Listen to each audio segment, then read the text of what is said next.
Lowe's knows that free is just better. That's why MyLowe's Rewards is free to join. As a member, you earn points towards MyLowe's money on eligible purchases, get exclusive free gifts, and earn free shipping at Silver Key status, all on top of weekly member-only deals. Don't wait. Join MyLowe's Rewards for free today and start saving more. Lowe's, we help, you save. Loyalty program subject to terms and conditions. Details at lowes.com/terms. Subject to change. Hey, it's Bobby Bones with some exciting news. Open booking is here for the Top Shelf Country Cruise, setting sail February 2026 aboard the luxurious Celebrity Reflection. Spots are filling up fast, so book your stateroom today or sign up to become a lineup insider to receive the final lineup 48 hours prior to the public. Don't miss your chance to make February 2026 unforgettable. Visit TopShelfCountryCruise.com. That's TopShelfCountryCruise.com. And then he says, rock is just fine now. It's just wearing paper. No. Right? Right? And then I'm just supposed to live with that? You got to say something, Noah. No, I'm gonna. Blue lives matter. Blue lives matter. What? Okay, and I see why Heath skipped this week. I'm going to skip too. What are you doing? And why did you just end all of our careers? Right? You know very well why I'm doing what I'm doing, so far. Honestly, I'm disappointed in you. Did you know that in the year 2019, there were over 2 million non-violent... Nope, not going here. Absolutely not. Yeah, Eli, what are you fucking talking? Also, why are you dressed like an American flag? Because I'm a patriot, Tom. Maybe you'd heard of it if you weren't too busy masking up and destroying our history. You'd know a thing or two. Eli, I still just don't understand what... Oh, you know exactly what you did, Cecil. Jumping on the anti-cop bandwagon. Oh, this many murders, this many assault. They're humans, just like you and me, Cecil. Actually, you know what? They're heroes, or as I call them, hero-munes. That's not a... No. Eli, first of all, no. But also, Cecil's essay isn't even about cops. It's not? No, man, it's about the KKK. Why would you think this was about cops? I read everything but the title. Actually, that explains it. Okay, that makes sense. Easy mistake. Of course. I get it. Fine. Yeah, all right. They go by clops, actually.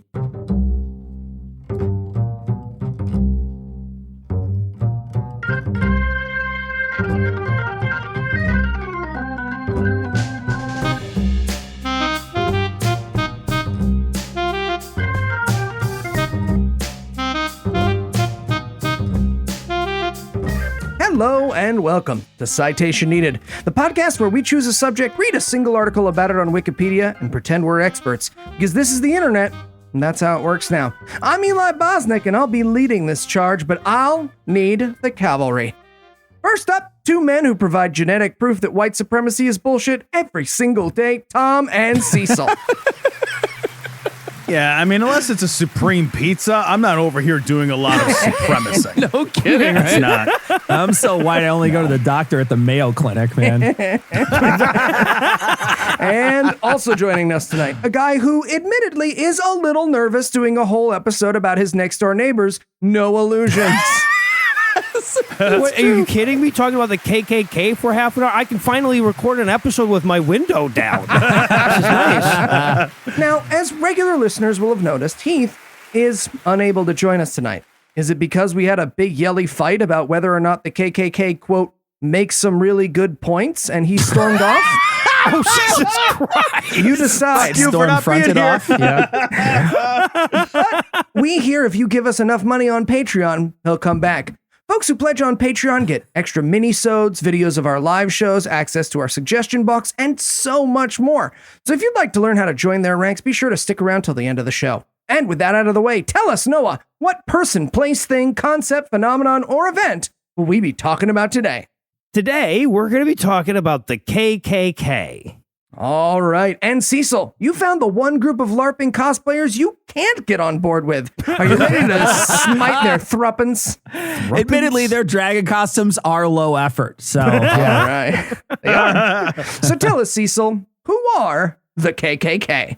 I do want to, before I start, I want to apologize because I grew up saying Ku Klux Klan with an L at the beginning, and I may revert while I'm doing this. So I apologize ahead of time if I mispronounce this radical shitbag organization once throughout the episode. But if we get any Ku Klux Klan hate mail from this, I'm willing to let that issue go. You know, I kind of feel like we'll have wasted an opportunity if we don't. So exactly. So today I want to talk about the KKK or the Ku Klux Klan. I watched a couple of documentaries about this, and listening to these fuckheads speak is like nails on a washboard. And while it is tempting to think of these bigots as single brain-celled sister fuckers, it's not helpful because it misses the broad membership that the Klan had in the past and their wide appeal among racists today. yeah, no, some very intelligent sister fuckers were also members and are.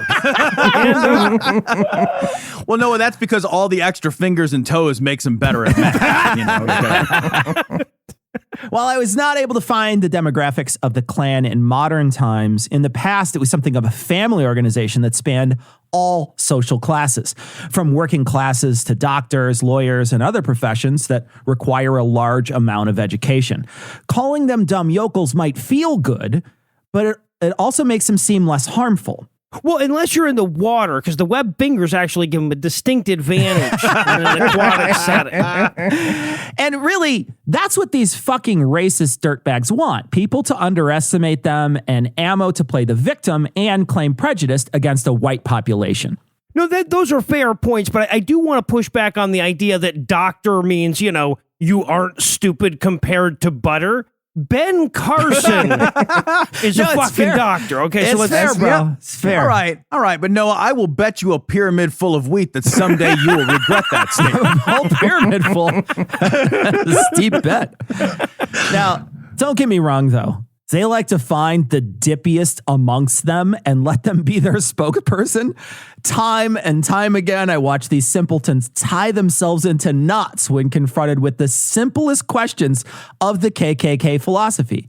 What seems to be the real goal of the Klan and other pussbag, fuckstick, racist organization cosplay spinoff groups is shifting the Overton window, pushing unacceptable racist policies farther into the mainstream conversation, thus persuading the public to accept more and more incrementally radical ideas as normal and mainstream. An example might be the Tiki Torch frat house sausage party that happened around statues a few years ago with all the khaki-clad losers shouting, "Jews will not replace us." And later that year, Tucker Carlson used "replace us" on Fox News talking about immigration. I wonder if there are any like KKK hipsters watching the news today bitching about how they were white supremacists before it was cool. Jesus.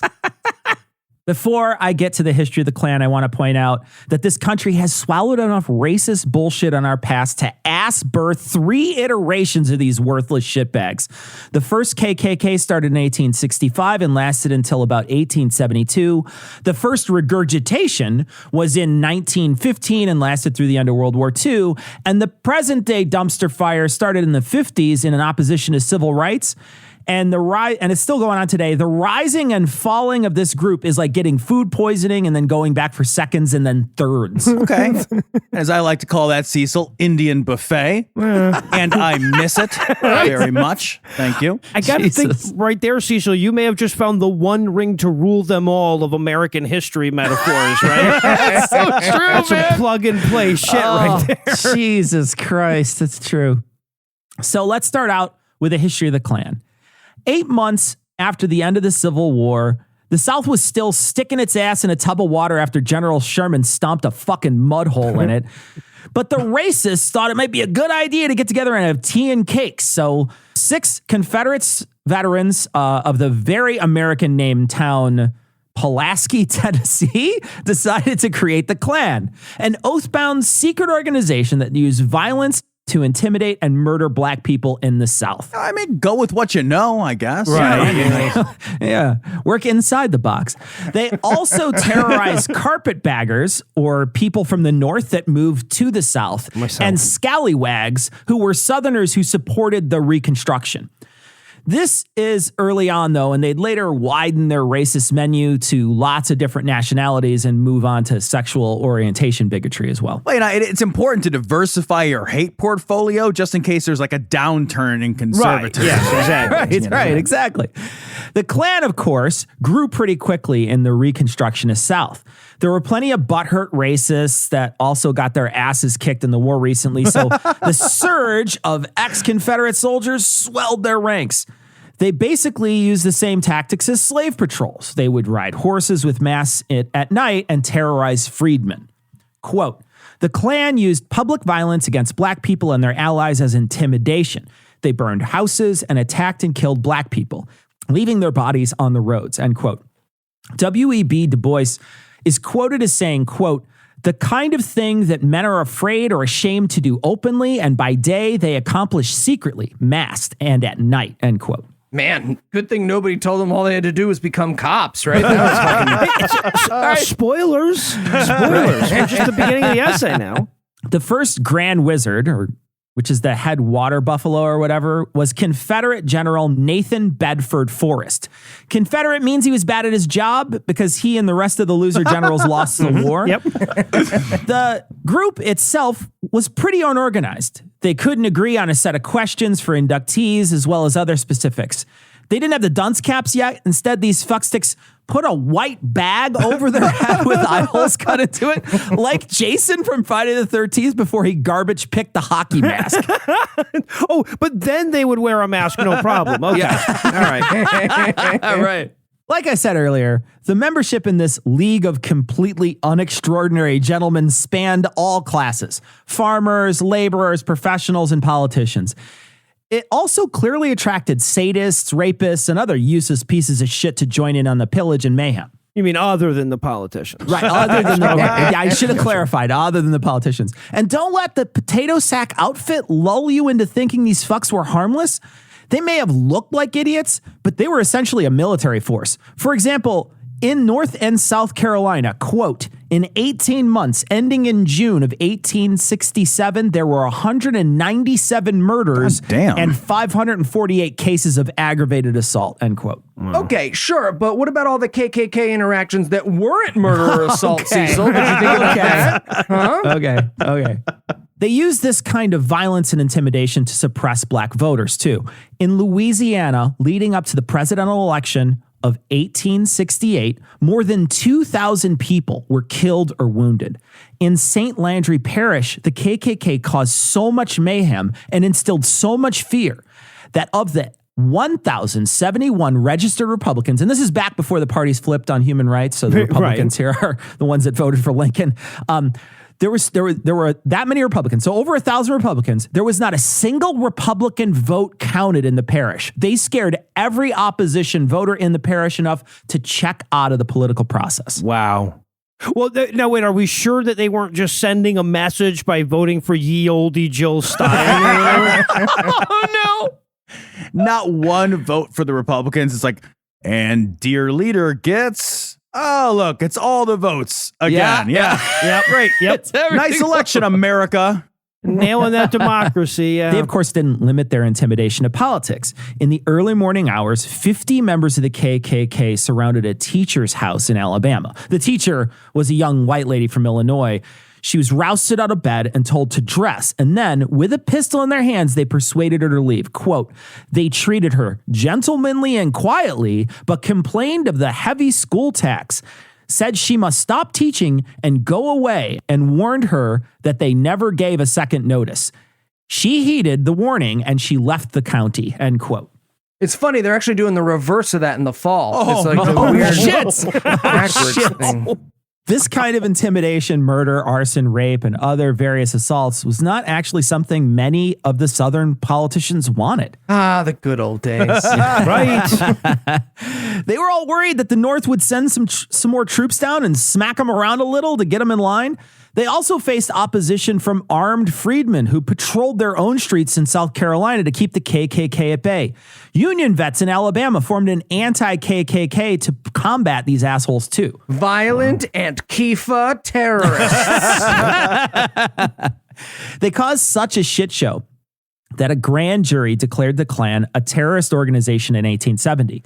Then Congress had a committee and called several dozen witnesses to talk about the murder and mayhem caused by these racist fucks. The committee heard enough and drafted the 1871 Civil Rights Act, or the Ku Klux Klan Act, that allowed the president to suspend habeas corpus, which is imprisoning people without showing cause. When it was signed by President Grant, he sent troops to South Carolina and they started rounding up these scumbags and they just fucking held them for up to 5 years, in fact. Wow. This basically broke the Klan and they slunk back under the rocks where they fucking belonged until some asshole in 1915 thought they'd be a good subject for a movie. All right, Cecil, don't mistake me. Like, I am all for the end result here, but that does seem like a bit of a rough solution, right? Like, all right, look, if you want protection from racists, we're going to have to suspend civil rights for a while, but we're the government, so you can trust us. We're going to totally give them back to you. You can handle them. Yeah, right. All right. Well, if I know my history, we're about to live and not learn. So let's take a quick break for something we like to call apropos of nothing.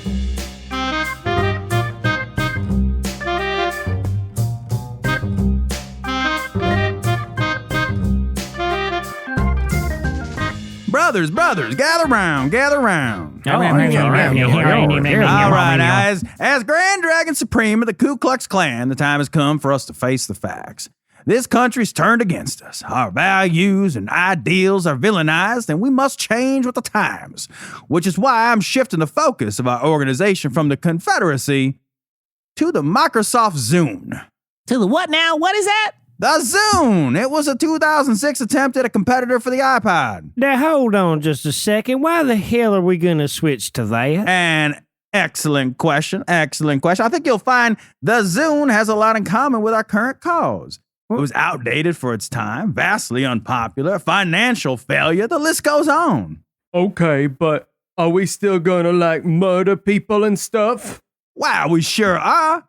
Every Apple-using idiot we can get our hands on, in fact. Woo! Plus, we can deck our trucks out in Zune stickers and Zune merch. We can wear Zune shirts and put a Zune on our flags. It's going to be great. I don't know about all this.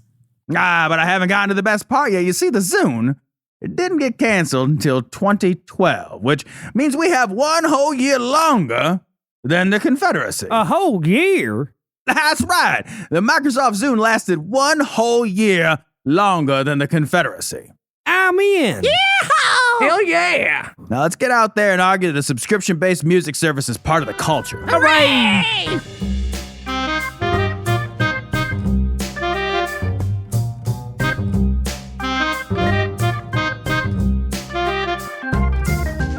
And we're back.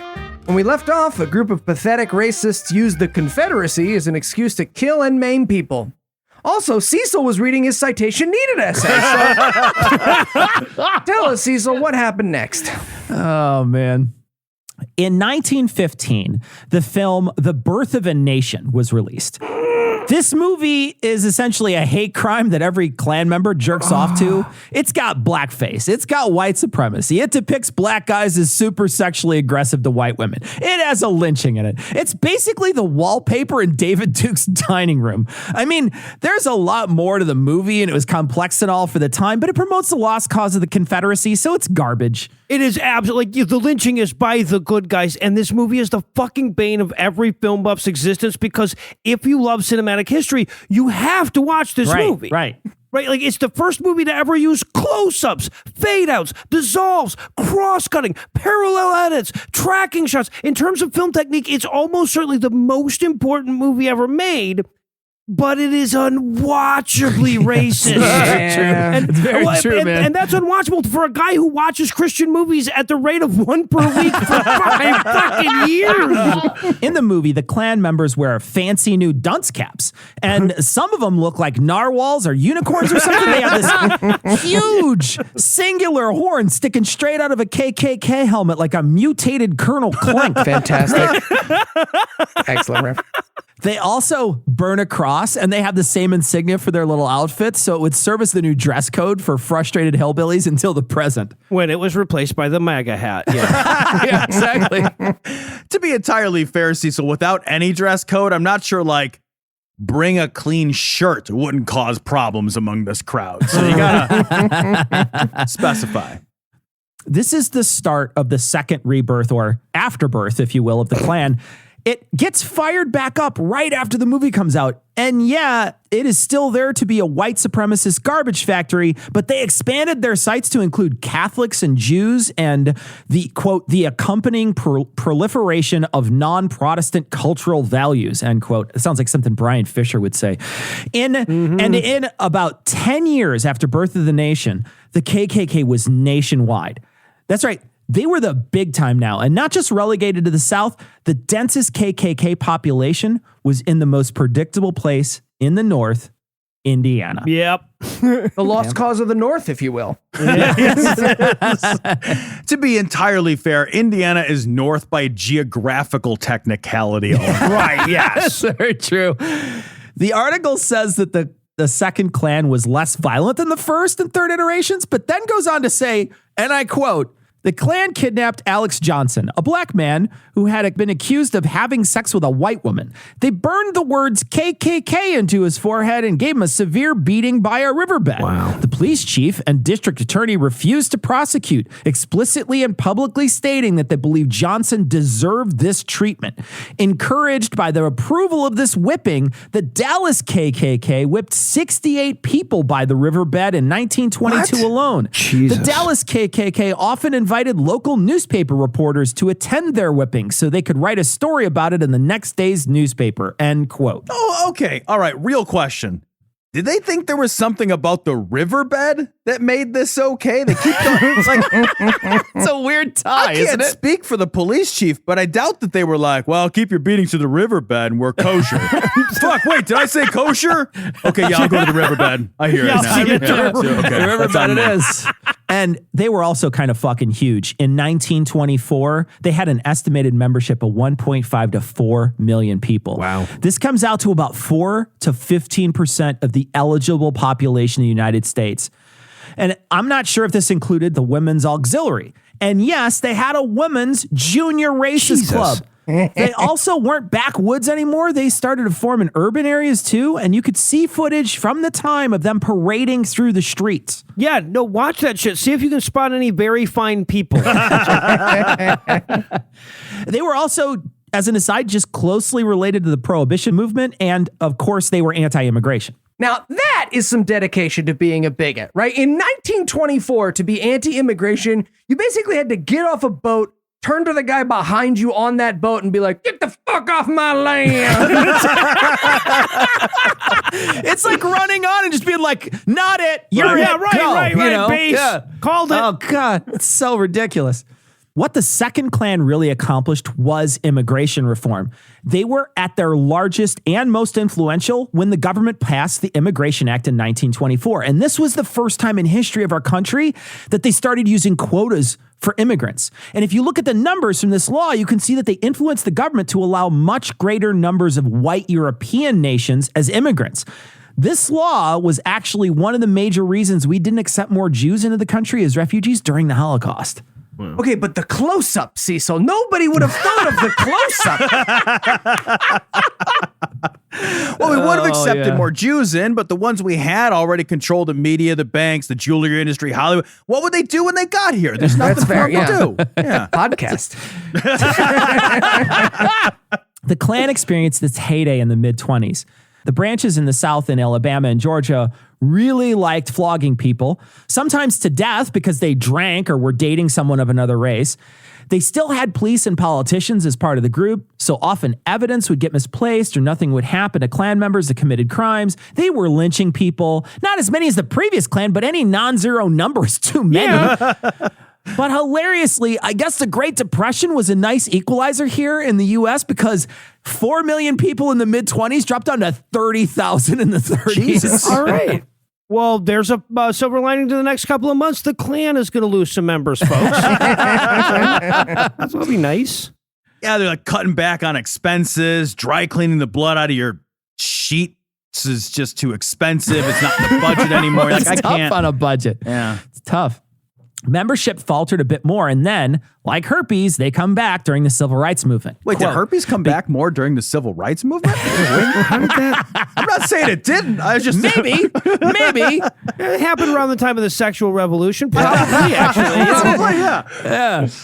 This is a quote from Wikipedia. Beginning in the 1950s, for instance, individual Klan groups in Birmingham, Alabama began to resist social change and blacks' efforts to improve their lives by bombing houses in transitional neighborhoods. White men worked in mining and steel industries with access to these materials. There were so many bombings of blacks' homes in Birmingham by Klan groups in the 50s that the city was nicknamed Bombingham. Jesus. End quote. Sorry, Cecil, you must be mistaken. I actually didn't learn anything about those bombings in history class. Are you sure they weren't done by the dangerous militarized Black Panthers? Because I heard a ton about them. I remember. So this is the third birth of the Klan, and it gets violent again, where the second Klan tried to rebrand as a racist, anti-immigration version of the Masons. Klan the third did their best to get back to their roots and become an overtly terrorist organization again. They bombed, firebombed, murdered, lynched, intimidated all over the South.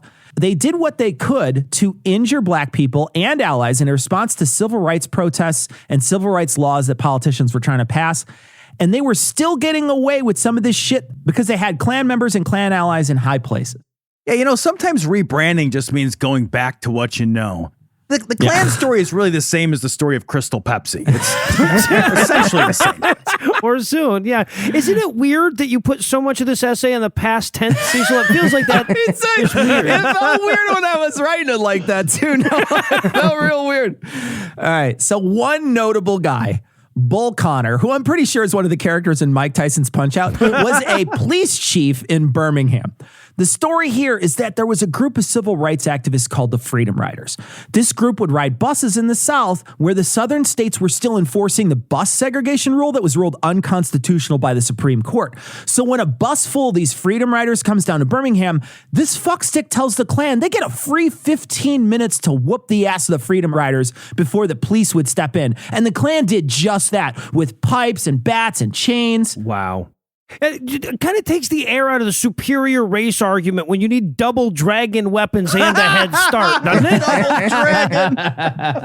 There was a lot more resistance in the 60s, though. The FBI and some government officials, they were going after them, actually prosecuting them and also infiltrating them with spies and such. There was, also armed black people in neighborhoods that were pushing back too. And my favorite bit from this article is the Battle of Hayes Pond. The KKK were harassing a tribe of Native Americans called the Lumbee. So they burnt some crosses in the lawns and did their regular intimidation bullshit. And one night, between 50 and 100 Klan members went out to this field to hold a hootenanny and circle jerk and burn a cross. And so they get there and they start their goofy ritual. And 500 Lumbee men, armed with whatever they could get their hands on, rocks, sticks, guns, surrounded these twats. Now, the Klan members, they filled their pants, probably cried some giant weepy tears, and then proceeded to run away as the Lumbee rushed the stage, shot out floodlights, and fired their guns into the air. And I guess the head Klansman was so piss-pants scared, he fucking ran away and he left his wife to fend for herself on the stage. It's amazing. Cancel culture. You hate to see it. You hate to see it. It's a really good letter. What are they play it out? The guy's like, oh shit, there's more of them than there are of us. Well, that's our thing. You're doing our thing. And I'm leaving. I'll get my stuff. You guys are dicks for doing our thing, though. Yeah, no kidding, right? The Klan would splinter off and reform a bunch throughout the rest of the century and after the Civil Rights Movement. And they would continue to kill people and generally be shitty up until now. And in fact, they have a resurgence with the internet and being able to connect anonymously with other fucking losers in a giant fucking loser social network. White nationalists have also taken this blueprint and ran with it too. So even if a group isn't directly related to the Klan, they probably owe some part of their existence to them. The webbing between their fingers, for example. Exactly, right. So before we stop today, I wanted to talk a bit about the code words that these dipshits use. These are amazing. The first is that they changed calendar to, get this, and I'm not making this up, a calendar with a K. Yes. I guarantee you there were so many weepy fights over whether calendar was too hard to say.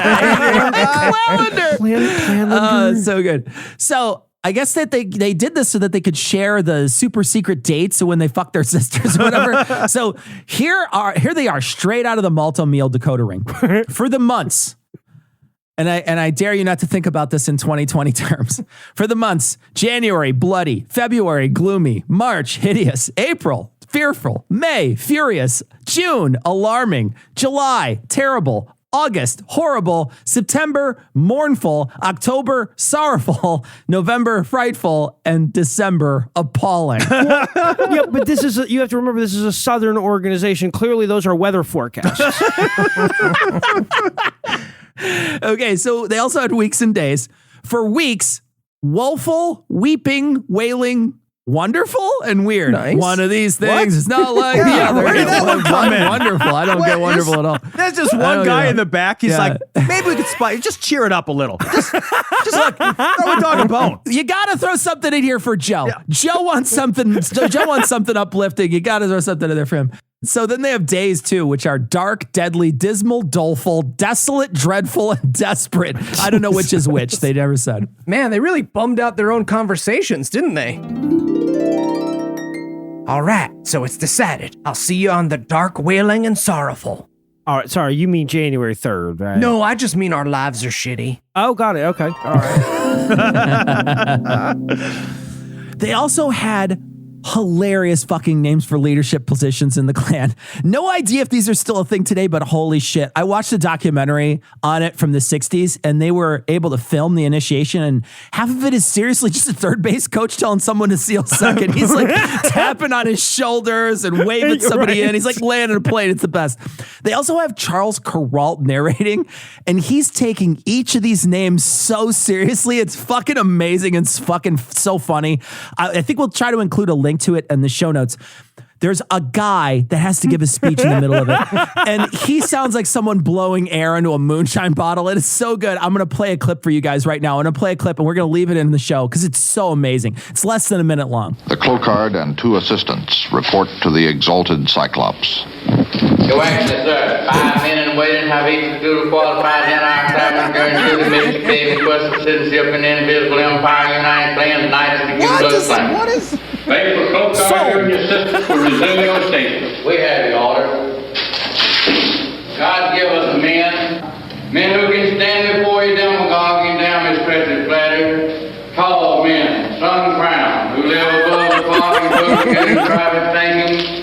For while the rabble with a dumb horn grieves, their large professions and their little deeds mingle in self-strife. Lo, freedom weep, wrong rules of land and waiting justice sleep. God give us men. I know. I have to fucking translate that shit every time I go to the Walmart.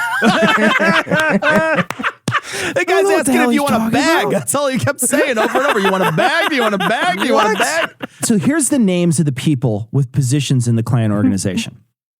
The Clayliff, or the vice president. The Clocard, or the lecturer.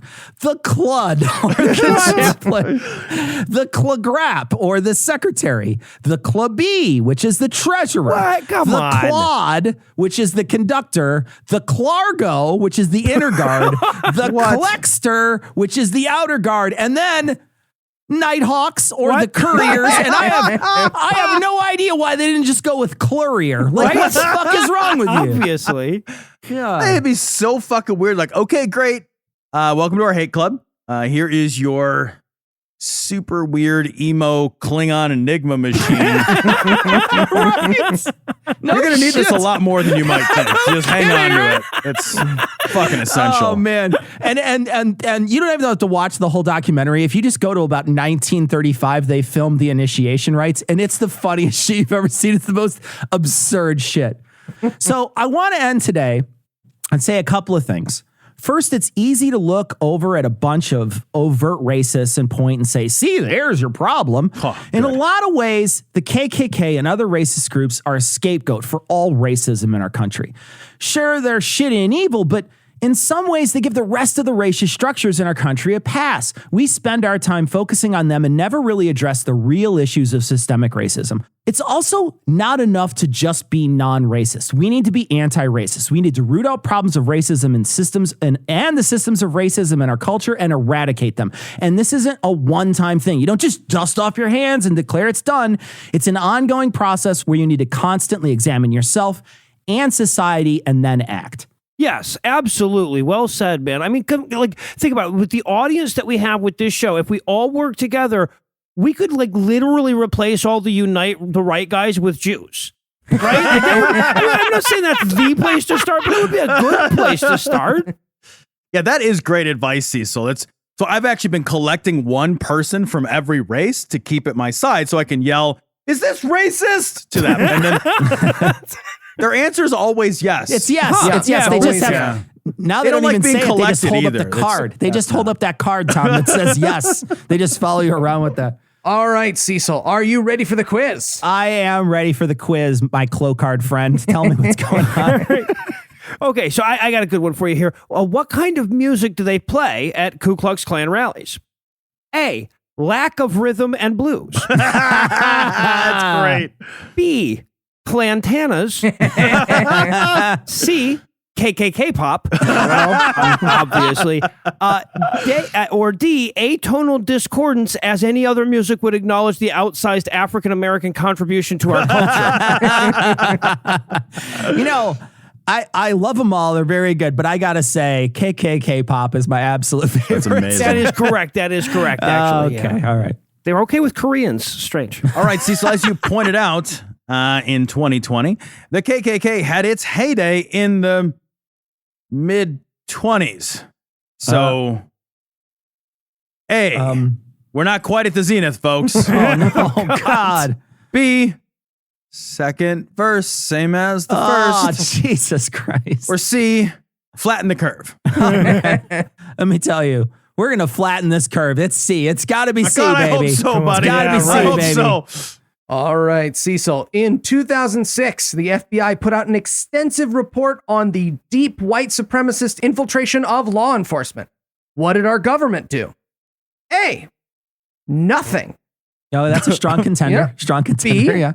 increase the budgets and militarization of the police force all of a sudden. Just God, that's what now? C, joined the fucking KKK apparently. Or D, all of the above. I think burn grants were in place before 2006. So I'm going to go with A, nothing. Yeah, that is correct, Cecil. Okay. You win. Right. You win. None of us stumped you. No, none of us won. None of us won, Eli. We didn't win. But I'm going to choose Noah next week. So Noah's going to win. All right. So I'll keep all of these upbeat subjects going. We'll keep the trend alive. All right. Well, for Tom, Noah, and Cecil, I'm Eli Bosnick. Thanking you for hanging out with us today. We'll be back next week. And by then, Noah will be an expert on something else. Between now and then, you can listen to Heath's rebuttal episode on his brand new podcast, Needed Citations. You can hear Tom and Cecil over at Cognitive Dissonance, and Noah, Heath, and myself on The Scathing Atheist, The Skeptocrat, God Awful Movies, and D&D-. And if you'd like to keep this show going, you can make a per-episode donation at patreon.com/citationpod, or leave us a 5-star review everywhere you can. And if you'd like to get in touch with us, check out past episodes, connect with us on social media, or check the show notes, be sure to check out citationpod.com. And remember, if you think all lives matter, yours probably doesn't. Oh, shit. Zoo will not replace us. Zoo will not replace us. Hold on. I thought we was in favor of the zoo. Oh, shit, that's right. It's a good chant, though. We shouldn't throw the chant It out. is. I like It the is chant. good. Baby bathwater.